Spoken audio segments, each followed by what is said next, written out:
Hello, juste avant de commencer cet épisode, je tiens à remercier 2 personnes qui sont les mécènes du mois de ce podcast, Trevor et Nathalie, qui vraiment soutiennent énormément Passion médiéviste. Je les remercie du fond du cœur.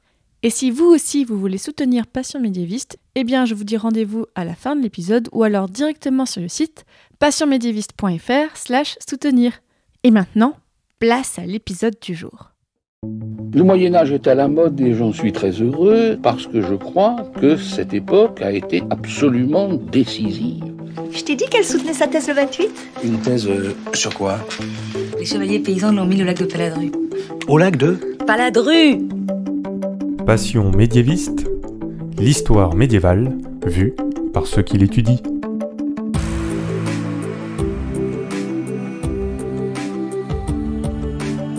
Est-ce que vous savez tout du Moyen-Âge ? Mais d'abord, qu'est-ce que le Moyen-Âge ? Alors vous pensez peut-être aux châteaux forts, aux troubadours et aux cathédrales, mais ce n'est pas que ça, et encore plus aujourd'hui.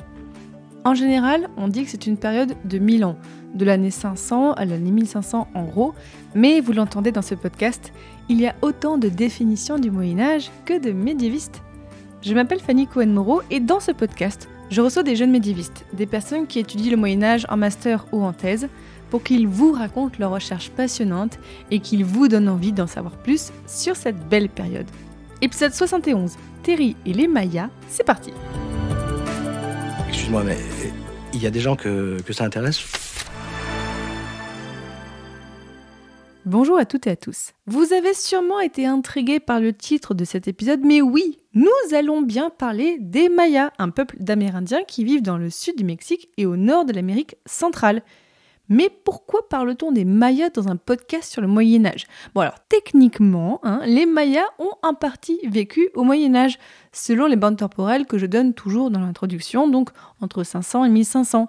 Et même si effectivement ce sont des bandes temporelles plutôt européennes, eh bien pourquoi pas les utiliser pour d'autres espaces géographiques ? C'est le choix que je fais aujourd'hui dans cet épisode. Donc bien sûr, on ne va pas qualifier les Mayas de société médiévale, mais vous allez voir, on va en apprendre plus avec notre invité du jour. Bonjour Terry David. Bonjour Fanny. Alors Terry, tu as fait un mémoire sur le sujet. Alors attention, les hauts, la colonnade dans les basses-terres mayas à l'époque classique, 250 000 après Jésus-Christ. Donc tu as fait ce mémoire à l'université Paris-Panthéon-Sorbonne en master d'archéologie, sciences pour l'archéologie, sous la direction de Eva Lemonnier et le tutorat de Céline Gillot. Donc, effectivement, tu n'es pas tout à fait un médiéviste, même pas du tout.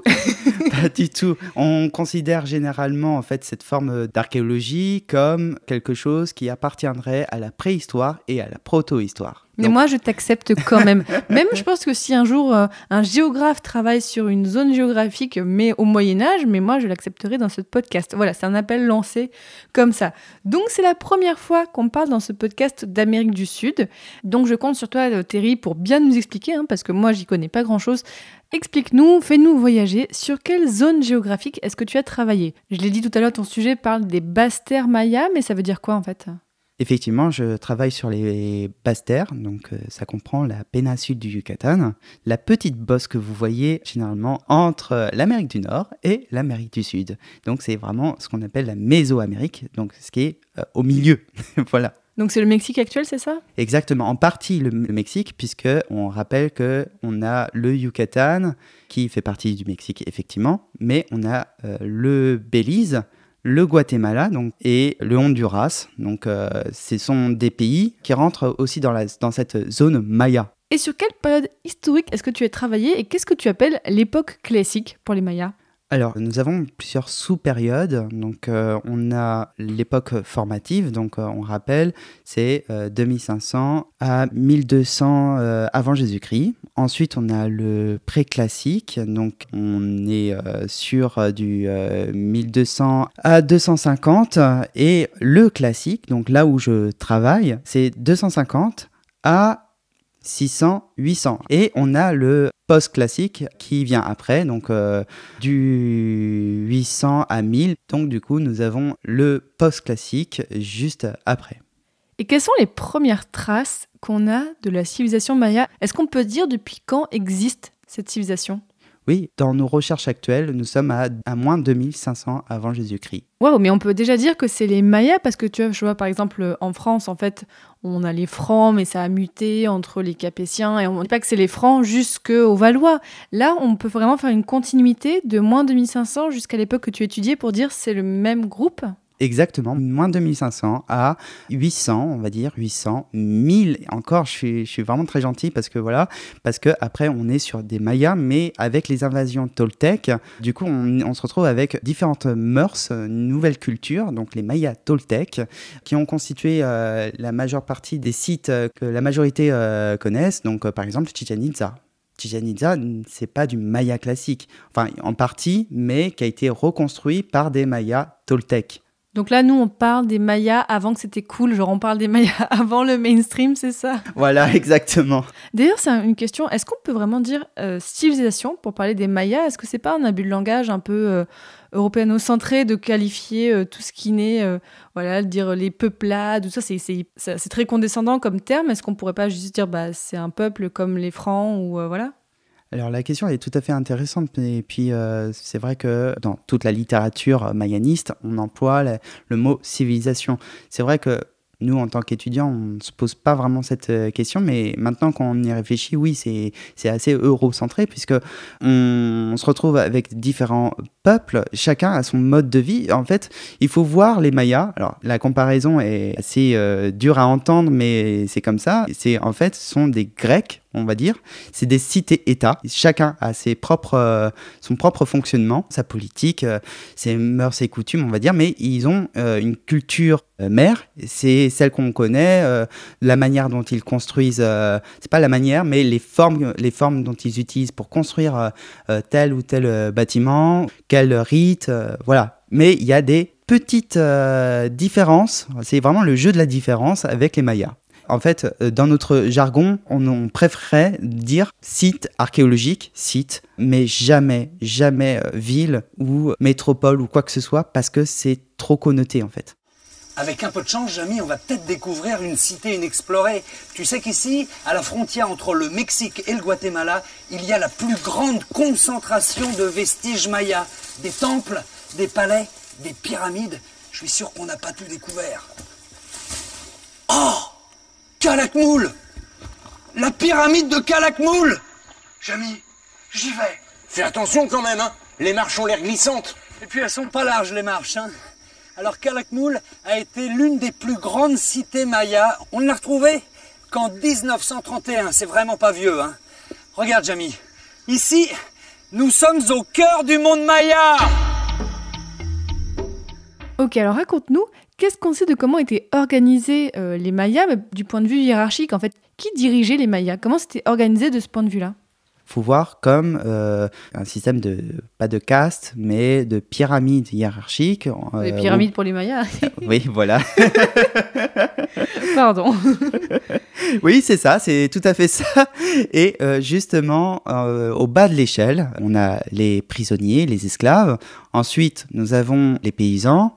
Ensuite, oui, c'est une longue énumération, désolé, mais voilà, il faut le faire. On a ensuite les guerriers et enfin, attention, roulement de tambour, on a l'élite, donc ce qui regrouperait éventuellement, enfin pas éventuellement, mais des prêtres et effectivement ce qu'on pourrait dire un roi prêtre, un seigneur. C'est assez compliqué parce que même le terme de roi est trop européen et eurocentré. On dirait plutôt seigneur même pour les traductions. On est en train de cogiter là-dessus, comment on pourrait désigner même celui qui domine en fait. Donc par abus de langage, on va dire seigneur, mais dans le titre en maya, ça serait le Kinich Ahau. Tu vas nous dire des mots mayas, c'est assez chouette comme ça. Est-ce qu'il y avait un semblant de famille royale? Est-ce qu'il y avait ce genre d'organisation aussi ou pas? Oui. On peut prendre l'exemple de Palenque, donc un site assez connu dans le Chiapas. Donc on est à peu près au niveau du sud du territoire maya. Donc je le rappelle, qui se trouve au niveau de la péninsule du Yucatan. Donc c'est vraiment au sud ouest. Et c'est une énorme cité, en fait, avec son système palatial, avec ses halls à colonnades et une magnifique pyramide où au sommet de cette pyramide, on a un hall à colonnade et à l'intérieur, on a le fameux tombeau de Pakal. Alors Pakal, le roi, le seigneur de Palenque, c'est un peu le Ramsès II des Mayas, on va dire, et il a vécu très longtemps et il a construit la majeure partie de ses complexes palatiaux sur ce site et il a aussi été très belliqueux, on peut dire ça. Donc c'est vraiment, en comparaison, c'est le Ramsès II chez les Mayas. Du coup, en fait, si je fais une référence à Pakal, c'est parce que simplement, il y a une véritable dynastie qui est là, qui assure, mais bon, on comprend que Pakal, c'était le roi qui a été à l'apogée de ce site. Pour comparer aussi, on peut dire que c'est les Tudors ou les Médicis. Et en général, est-ce que les Mayas étaient plutôt des paysans, c'est-à-dire cultivateurs, éleveurs, ou est-ce qu'on avait plutôt un groupe humain de plutôt soldats qui allaient conquérir les autres cités? On a cette idée préconçue que, les Aztèques, c'est la civilisation belliqueuse par excellence. Et on a les Mayas, donc, qui sont très chill, très cool, tranquilles, avec une belle philosophie. Non. Là, on se trompe, puisque les Mayas pouvaient être tout à fait belliqueux. Pas au point des Aztèques, mais ils étaient pas mal aussi de leur côté, puisque on retrouve à la fin de la culture dite classique, donc on rappelle c'est 250, 800, 900, voire 1000. À cette fin-là, on retrouve des guerres assez sanglantes entre des histoires de conquête, de territoire, tout ceci, tout cela, tout ça parce qu'on se retrouve avec pas mal de facteurs. On pourrait éventuellement dire que, alors ça c'est une interprétation que je fais, mais reste que pour moi, donc ça viendrait de l'architecture. Pourquoi ? Tout simplement parce qu'en utilisant de la chaux, on utilise la forêt, on fait travailler la forêt, on récupère, on taille les arbres, on les brûle, donc il faut un immense, une espèce de grosse chaufferie pour alimenter ce gros feu, pour récupérer cette poudre, enfin il y a tout ce processus-là, pour faire de la chaux et mettre ça sur les bâtiments. Et forcément, à force de récolter des arbres, eh bien, on se retrouve avec une terre de plus en plus fragile et malheureusement qui ne peut plus produire de système alimentaire. Donc, on va aller chez le voisin parce que l'herbe est plus verte, hein, c'est bien connu. Et on va essayer de récupérer des territoires. Et forcément, le voisin, pas très content, va faire non. Donc, du coup, ils vont guerroyer joyeusement. Non, je rigole, mais ils vont guerroyer. Et puis voilà, mais c'est vraiment un problème de famine qui se passe.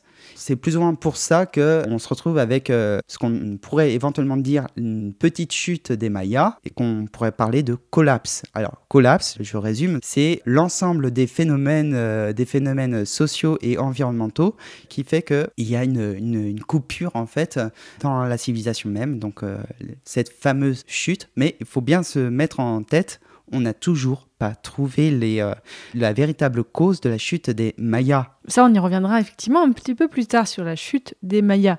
Alors, raconte-nous, Thierry, sur quels différents sites, on parle bien de sites, dans le sens ensemble urbain de façon générale, sur quels différents sites est-ce que tu as travaillé pour tes recherches ? Est-ce que c'était des sites plutôt importants ? Alors, l'étude concerne, oui, effectivement, quelques sites, hein, parce que on ne peut pas faire une étude exhaustive, c'est pas possible. Surtout en mémoire, t'as pas le temps de faire tout ça. Voilà, exactement. Donc, en fait, le sujet fait lui-même la délimitation, parce que, malheureusement et heureusement, il y a encore beaucoup de choses à découvrir, et les différents sites ne possèdent pas tous tel ou tel bâtiment, voilà, donc il y a des différenciations à faire. Et c'est vrai qu'au début, j'étais à plus de 300 sites. Attends, quoi ?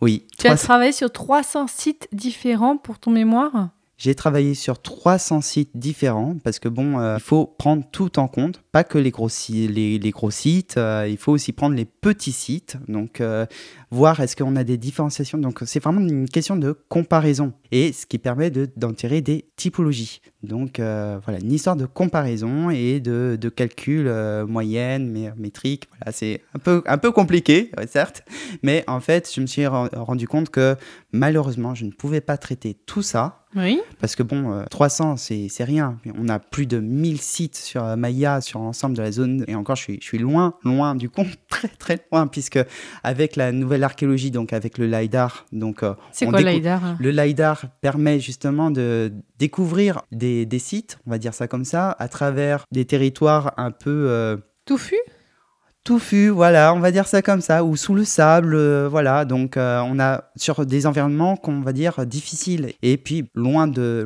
ça, on peut aussi utiliser le LiDAR sur nos campagnes, par exemple. Et on découvre avec un système laser, en fait. C'est ça, c'est un système de laser qui fait un relevé topographique. Exactement, pour être au plus simple. Voilà, c'est ça, c'est tout à fait ça.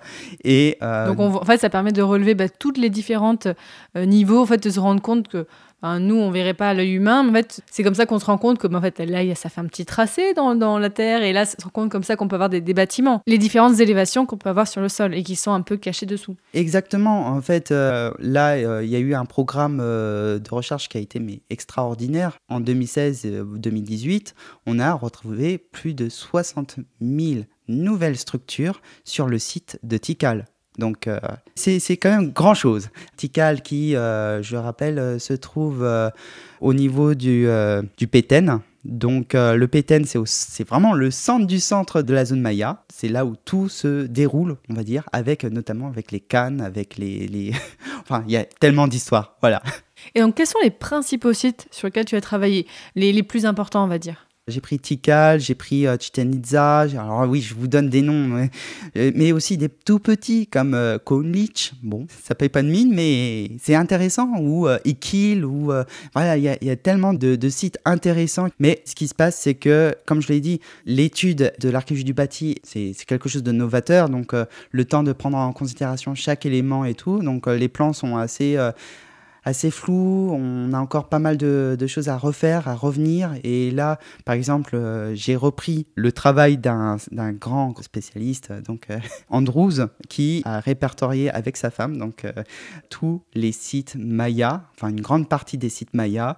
Et on sent que vers la fin de ses recherches, alors il a commencé dans les basses terres sud mayas, donc on est sur le Chiapas, le Petén, et puis ensuite le Belize. Et ensuite, quand il arrive vers les basses terres nord, on sent qu'il est un peu fatigué, voilà, ainsi que sa femme, je suppose. Et donc, du coup, on a moins de précision que pour, par exemple, le palais de Palenque, où on avait, pour la moindre pierre, on avait les mesures. Là, on n'a plus rien. Donc là, il y a du travail à faire. Il faut refaire cette étude-là. Et notamment, à cause, on va dire, malheureusement, avec ces imprécisions, j'ai dû constituer mon corpus de cette manière-là. Et ça réduit le champ. Je suis maintenant, au lieu de plus de 300 sites, je suis actuellement à une petite quarantaine et 201 structures par là. Voilà. C'est déjà pas mal.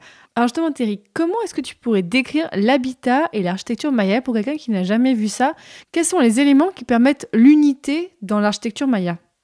C'est une bonne question, puisque un site maya est constitué de manière organique. Donc, qu'est-ce qu'un site de type organique ? C'est que, en fait, ça se développe sur un petit noyau, donc le centre cérémoniel, tout ce qui est système palatial, enfin voilà. Et puis, on a autour, les champs, on a les habitats des agriculteurs, et puis petit à petit, on commence à être parsemé, on ne sait pas trop où sont le territoire. Donc, c'est là aussi la problématique. Après, dans les débuts de la civilisation maya, l'architecture est signifiée par une petite maison tranquille en terre battue avec des poteaux, un toit de chaume, excusez-moi, et puis basta. Ensuite, ça s'est complexifié en rajoutant de nouveaux poteaux, et puis petit à petit, en prenant bien connaissance du climat, de l'environnement, eh bien, ils vont s'assurer une stabilité et créer une architecture plus solide, plus pérenne, et c'est comme ça qu'on se retrouve avec des grands palais, des complexes assez incroyables à 2-3 étages. Et ce qui fait aussi la caractéristique de la civilisation maya, c'est qu'on retrouvait tout aussi bien des éléments comme ce qu'on appelle le type E, Donc groupe E, c'est-à-dire pour ceux qui sont fans d'astronomie, voilà, on a le groupe E qui permet de savoir si on est bien sur un solstice d'été ou un solstice d'hiver, puisque vous vous retrouvez en fait sur une espèce de grande plateforme et vous regardez en face, vous avez 3 petits bâtiments, un bâtiment pour le soleil d'été et le soleil d'hiver, donc sur l'autre bâtiment à l'extrémité, et ça permet de voir aussi le déplacement des astres. On a le Caracol, donc c'est un bâtiment qui se trouve à Chichén Itzá, où c'est un instrument, lui tout seul, c'est pas pour rien qu'on l'appelle l'observatoire. C'est un instrument de technologie incroyable pour une civilisation comme les Mayas. C'est un instrument scientifique exemplaire qui permet de savoir où sont les astres comme Vénus, comme Mars, toutes ces planètes. Ils ont ces connaissances-là, ils ont leur propre constellation. Après, je ne suis pas spécialiste de ça. Tu veux dire que les Mayas faisaient de l'astronomie avec l'architecture ? Oui, c'est une manière pour eux de contrôler, parce qu'il faut savoir que c'est une civilisation du contrôle. Alors, une civilisation du contrôle sur le temps et l'espace. C'est-à-dire que dès qu'il y a un événement qui ne correspond pas du tout dans leurs petites habitudes, eh bien, ils sont en stress total, c'est panique à bord, pour eux, c'est mauvais augure au total.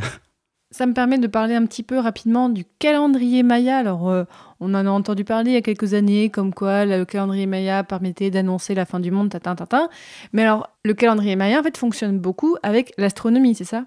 Alors, il n'y a pas de calendrier, enfin, chaque stèle, parce qu'en fait, ce fameux calendrier où tu parles de fin du monde, machin, enfin, c'est faux, parce que en fait, c'est une fin de cycle. Donc, effectivement, on a un calendrier, ce qu'on appelle le calendrier Tzolk'in, et on a un autre calendrier, le Haab, H-A-A-B, et donc, du coup, il fonctionne comme 2 roues... Crantées, voilà, exactement. Et à l'intérieur, on a un autre système de roues crantées, là aussi. C'est les jours, les mois et les années. Et ils ont à peu près le même temps que nous, c'est-à-dire qu'une année, pour eux, c'est 365. Mais les 5 derniers, donc ce qu'on appelle les 5 jours néfastes, c'est là où l'enfer se déchaîne sur leur territoire. Donc oui, en fait, le calendrier Maya, c'est une question de cycle. Et ce qu'on a interprété comme la fin du monde, en fait, c'est juste la fin d'un cycle et on passe à un autre cycle, tout simplement. Exactement, c'est tout à fait ça.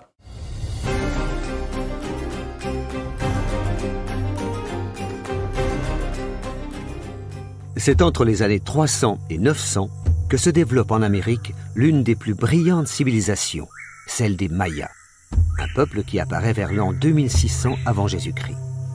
Leur territoire s'étend sur une partie du Guatemala, du Mexique et du Honduras, une région tropicale humide que recouvrent de grandes forêts de cèdres et d'acajou. Les Mayas sont de très bons mathématiciens. Ils connaissent le calendrier de 365 jours, le nôtre. Dans la ville de Copan, des temples ronds devaient servir d'observatoire astronomique. Les Mayas croient que la Terre est carrée et plate, chacun des angles représentant une couleur. Le rouge à l'est, le blanc au nord, le noir à l'ouest, le jaune au sud.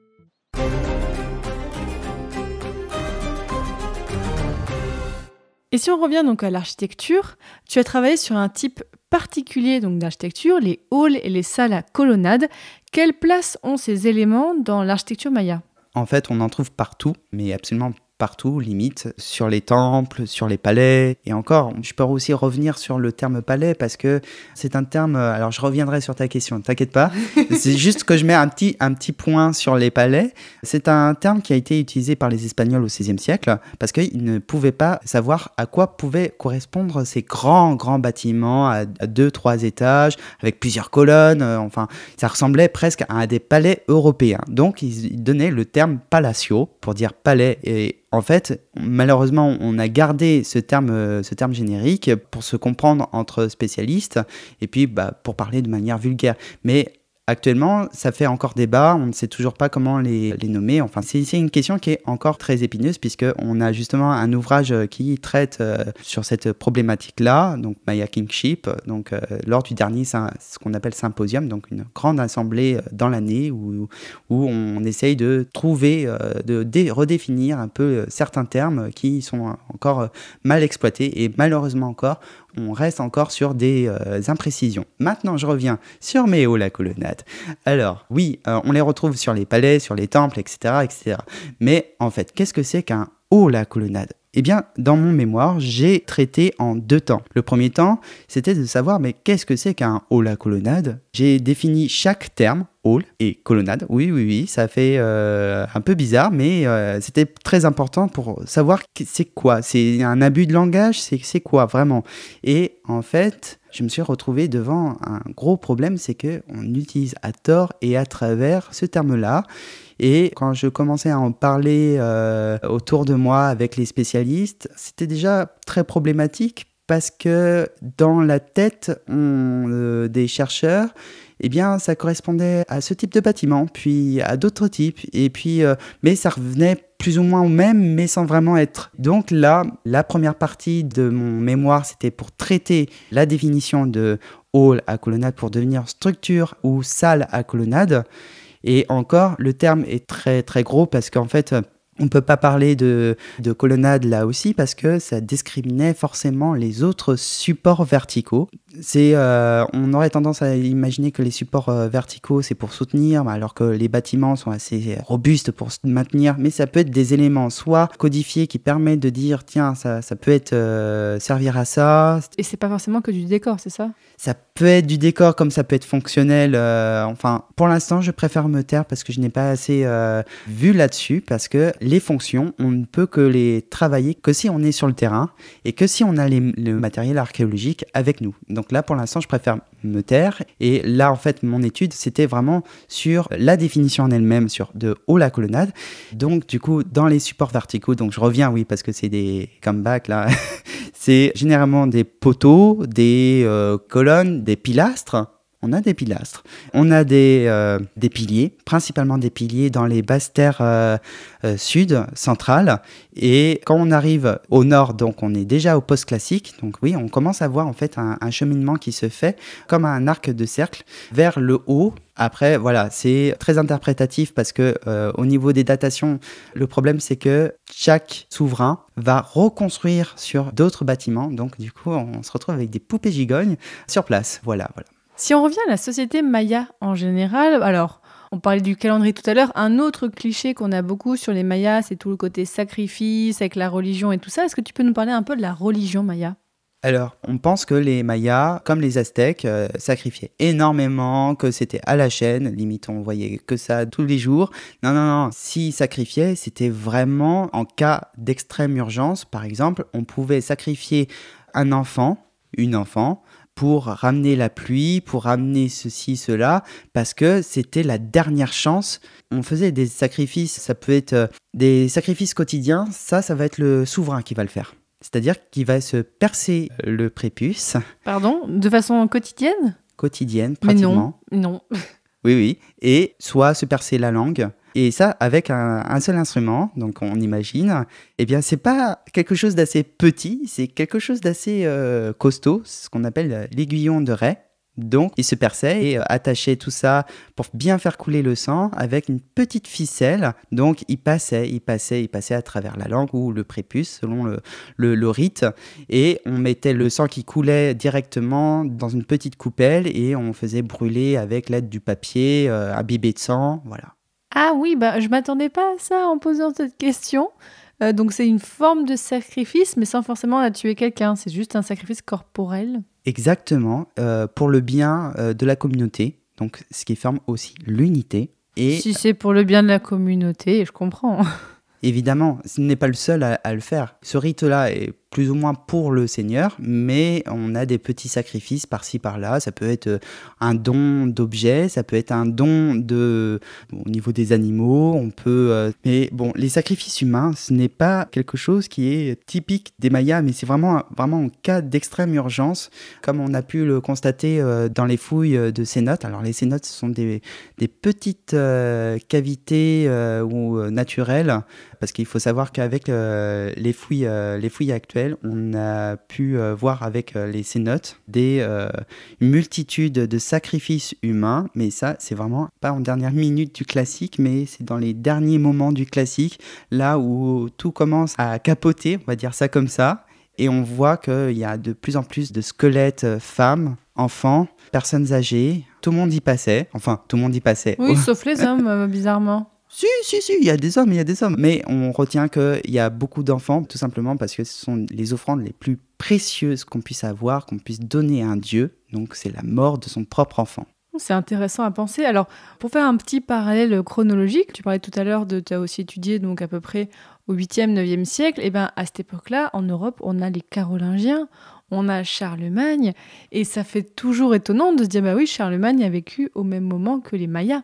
Tout à fait. C'est assez impressionnant de se dire, mais parallèlement, qu'est-ce qui se passe de l'autre côté de l'Atlantique ? Et effectivement, on a d'autres guerres qui se passent aussi en Europe. Et parallèlement, on fait le lien, enfin le lien non, mais parallèlement, on peut voir aussi que les voisins d'outre-Atlantique aussi ont des petits soucis à régler. Oui, tu as commencé à dire, il y avait donc des conflits avec les Aztèques. On a quoi d'autre comme peuple autour des Mayas avec des relations plus ou moins belliqueuses ? Les Aztèques ne viennent que vraiment de manière très postérieure. Ils ne sont pas au même temps que les Mayas. Par contre, on a les Mixtèques, les Huastèques, oui, autant de noms aussi. Les Mayas, pour avoir les premiers voisins, on avait les Teotihuacanos, donc ceux de Teotihuacan. Et puis, progressivement, après la chute de Teotihuacan, la culture maya commence à connaître une apogée faramineuse, puisque il n'y a plus cet oppresseur, entre guillemets, ce qui a permis aussi notre type de commerce avec d'autres cultures, donc les Mixtèques, les Huastèques. Alors, tu l'as dit un petit peu tout à l'heure, les Mayas se sont mélangés avec une autre culture qui a fait qu'il y a eu un métissage, si on peut dire. Mais est-ce qu'on peut donner les causes de la chute de la civilisation maya, et est-ce que les Européens y sont pour quelque chose ? C'est une très bonne question, parce que on peut affirmer que oui, les Européens, même s'il y a eu des problèmes, des causes environnementaux, économiques, etc., avec d'autres peuples, on aurait tendance à dire que effectivement les Mayas n'ont jamais connu d'Européens, qui sont arrêtés juste au XIIe siècle, et puis voilà, XIIe, XIIIe siècle après Jésus-Christ. Donc, pas de reconnaissance avec les Européens. Et que c'était qu'avec les Aztèques, et puis, etc., etc. Or, c'est complètement faux, puisque le dernier site qui est tombé aux mains des Européens, donc c'était par un Espagnol basque, du nom de Martin, qui a détruit, en fait, le site de Tayassal en 1697.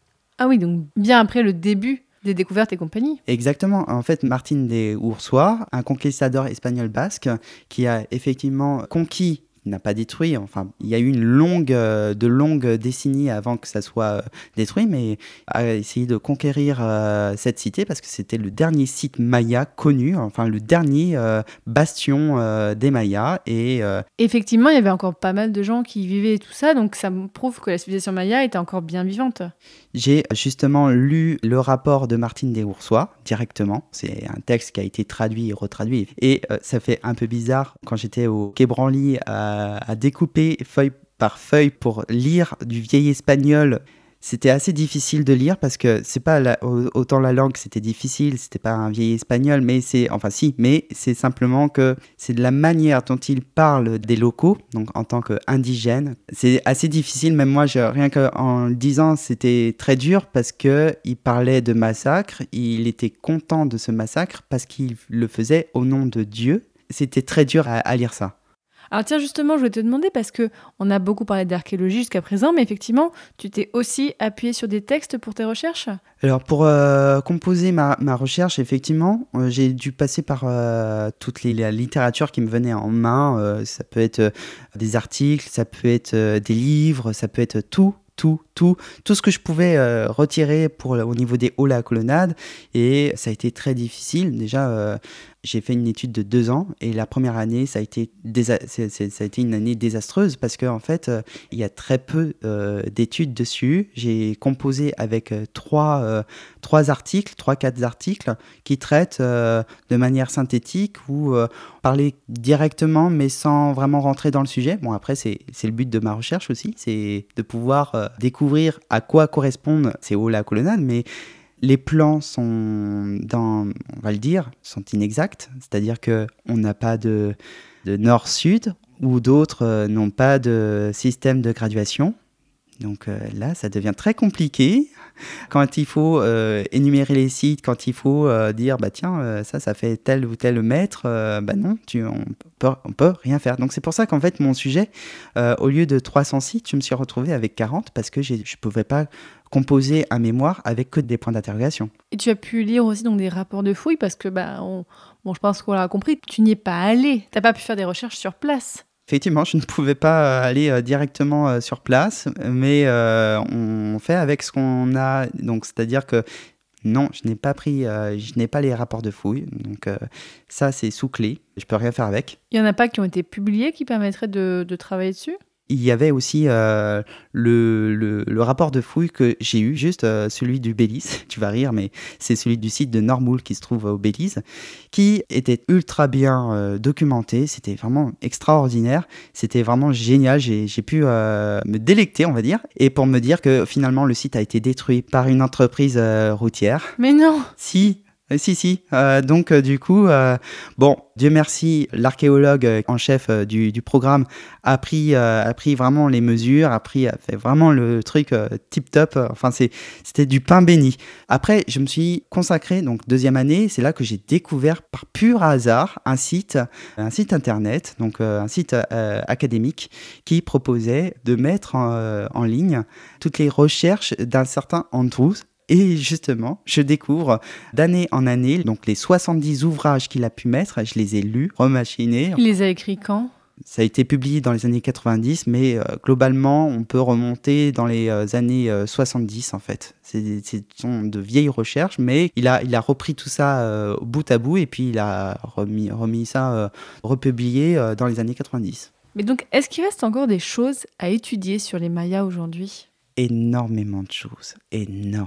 On est loin du compte, on est vraiment très très loin du compte, puisque par exemple, on peut parler du commerce maritime, on commence à avoir des études dessus, on peut parler des tours militaires chez les Mayas, le système militaire, le système commercial, le système religieux. Mais pour tout ça, il faudrait y aller pour étudier tout ça. On ne peut pas faire ça depuis l'Europe comme étude.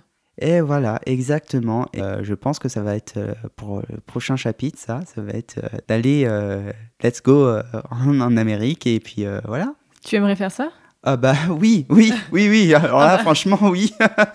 Et est-ce que c'est prévu ? Est-ce que tu as déjà commencé à y réfléchir concrètement ? Alors, on a effectivement des bourses dédiées à ça pour pouvoir partir. Bon, sans surprise, j'ai pas pu obtenir ces bourses-là parce que j'ai eu des soucis par-ci, par-là. Enfin bref, pas pu. Mais bon, je retenterai l'année prochaine, il n'y a pas de problème. Et puis sinon, si je ne peux pas encore avoir cette possibilité, eh bien, je prendrai dans mon compte épargne et puis voilà.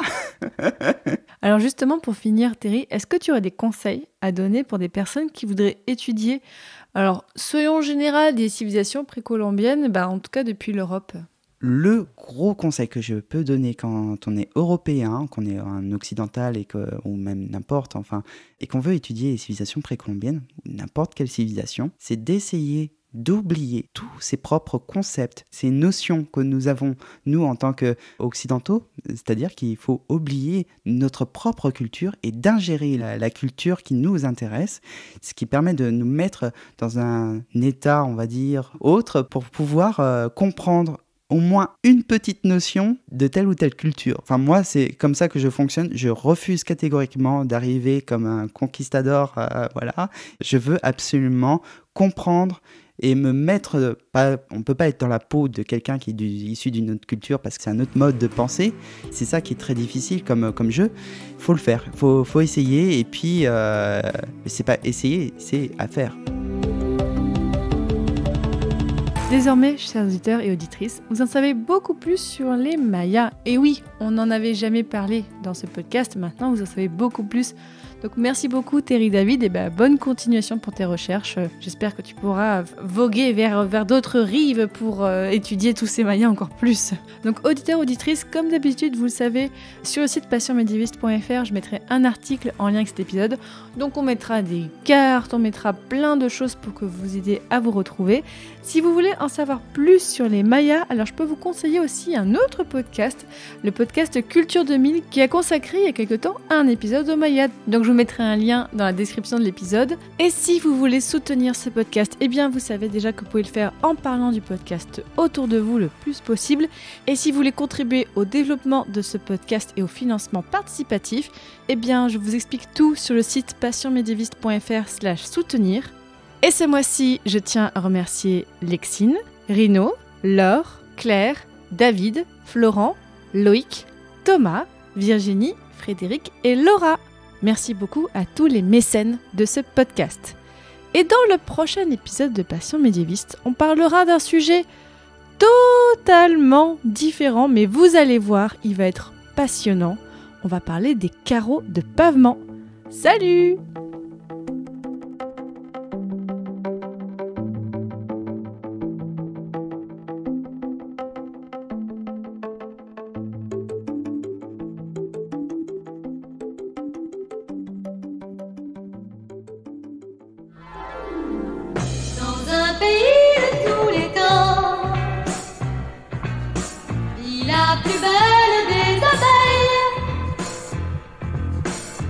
L'on ait vu depuis longtemps